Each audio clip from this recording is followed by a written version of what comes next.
नमस्कार, आप देख रहे हैं अखबार न्यूज और मैं हूं आपके साथ अंकिता नेगी। एक नजर डालेंगे हिमाचल के सुर्खियों पर। पांवटा साहिब की नगर परिषद पहुंची दिल्ली से खास टीम। दीनदयाल योजना के तहत महिलाओं को किया जागरूक। गौरक्षा जन जागरण यात्रा पहुंची पांवटा साहिब। हर की पैड़ी हरिद्वार के लिए रवाना। आज 14वां दिन। हिमाचल लोक उत्सव की पहली सांस्कृतिक संध्या। पहाड़ी संस्कृति की बिखेरी गई छटा। विद्युत तकनीकी कर्मचारी संघ का राज्य स्तरीय अधिवेशन। कर्मियों की पुरानी पेंशन बहाली की मांग। हाटियों ने दी सरकार को दिवाली तक की मोहलत। संशोधित अनुसूचित जनजाति कानून लागू करने की उठ रही चारों ओर से मांग। प्रदेश सरकार पर बरसे सांसद। कहा 10 महीनों में लिया 10,300 करोड़ का कर्जा। एक भी योजना प्रदेश में नहीं की लागू।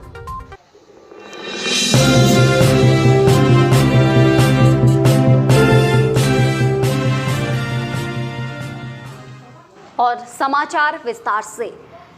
हिमाचल के नाहन में चौगान मैदान में हिमाचल लोक उत्सव का आयोजन हो रहा है। फिलहाल पहली सांस्कृतिक संध्या में पहाड़ी संस्कृति की छटा बिखेरते हुए स्टार कलाकार मौजूद रहे।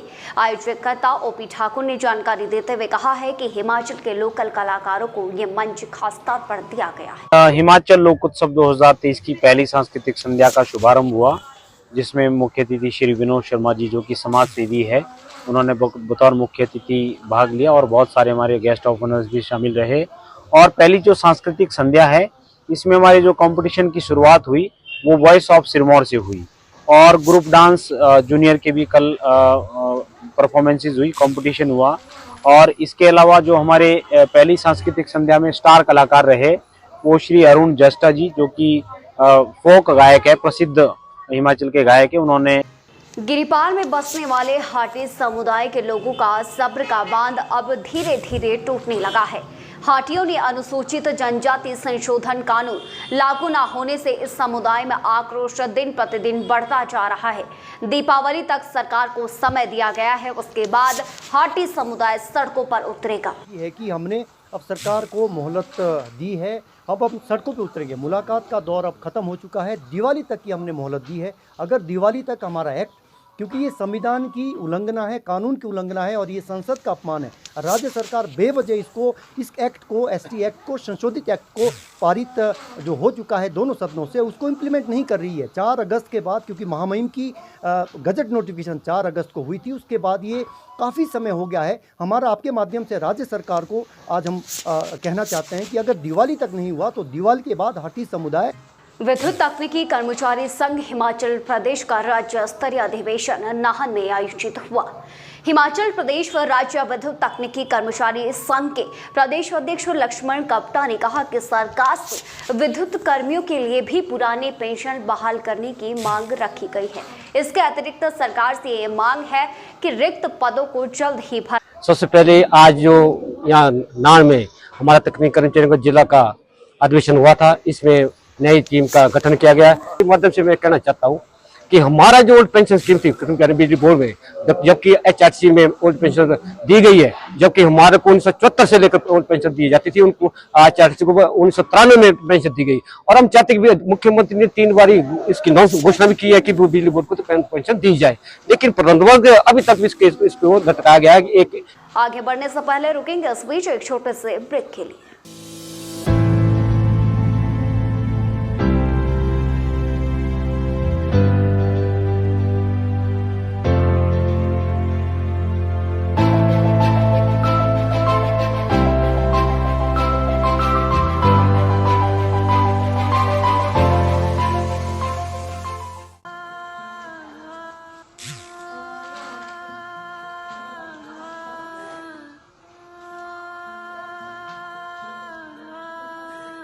घर से दूर होकर भी दिल को हमेशा ये एहसास रहता है, उनका प्यार और फिक्र हमेशा मेरे साथ रहता है।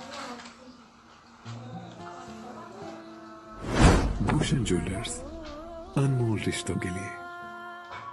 और ब्रेक के बाद स्वागत है। पांवटा साहिब नगर परिषद आज दिल्ली से एक विशेष टीम पहुंची, जिन्होंने अंत्योदय योजना के तहत महिलाओं को आत्मनिर्भर बनाने के महत्वपूर्ण टिप्स दिए।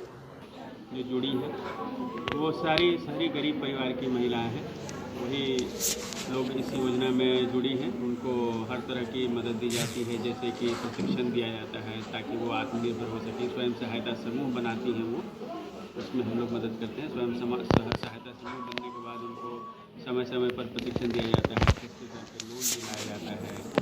उसके बाद उनको सशक्त किया जाता है, मजबूत किया जाता है, उनको एम्पावर किया जाता है। उसके बाद हम लोग पूरे देश में करीब 1900 के आसपास शेल्टर होम चलते हैं, जो आश्रय स्थल है जहाँ जो बेघर हैं वो लोग आके रह सकते हैं, मुफ्त में वो रहने की व्यवस्था होती है। भाजपा लगातार हिमाचल प्रदेश में सत्ता में आई कांग्रेस की सरकार को घेरने की तैयारी में जुटी हुई है और नजदीक अब लोकसभा के चुनाव भी है, जिसको लेकर कांग्रेस की झूठी गारंटियों पर निशाना साधा जा रहा है। इसी कड़ी में नाहन से सांसद सुरेश कश्यप ने भी प्रदेश सरकार को घेरने की पूरी कोशिश की है। 10 महीनों में प्रदेश सरकार करोड़ों का कर्ज ले चुकी है, एक भी योजना अभी तक प्रदेश में शुरू नहीं कर पाई। लगभग 10 महीने सरकार को बने हो गए और 10 महीने में 10,000 करोड़ से ज़्यादा का ऋण सरकार ने ले लिया। एक आरटीआई के माध्यम से जानकारी मिली कि 10,300 करोड़ रुपए से अधिक की राशि प्रदेश सरकार ने लोन लिया है, लेकिन एक भी योजना पिछले 10 महीनों में शुरू नहीं हो पाई।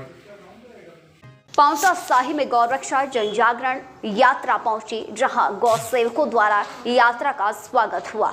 यात्रा हर की पैड़ी हरिद्वार के लिए रवाना होगी और आज इस यात्रा का 14वां दिन है। मध्य प्रदेश से ये यात्रा शुरू हुई थी। ये यात्रा हिमाचल प्रदेश, उत्तर प्रदेश, हरियाणा, पंजाब के विभिन्न प्रांतों से होकर अब हर की पैड़ी में इसका समापन होगा।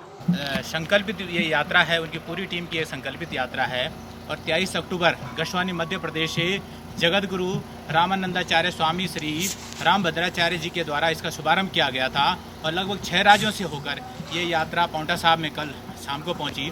और इसका एक ही उद्देश्य है कि गौ माता आज हमारी निराश्रित सड़कों पर विचरण कर रही है। लोग गौ माता का दूध, दही और मक्खन खाने के बाद और जब वो दूध देने की हालत में नहीं है तब उसको सड़कों पर छोड़ रही है, जिससे गौ माता की स्थिति दयनीय बनी हुई है। और जैसा कि आप सभी जानते हैं कि सनातन धर्म। और आज के लिए फिलहाल इतना ही, जल्द लौटेंगे बड़ी खबरों के साथ।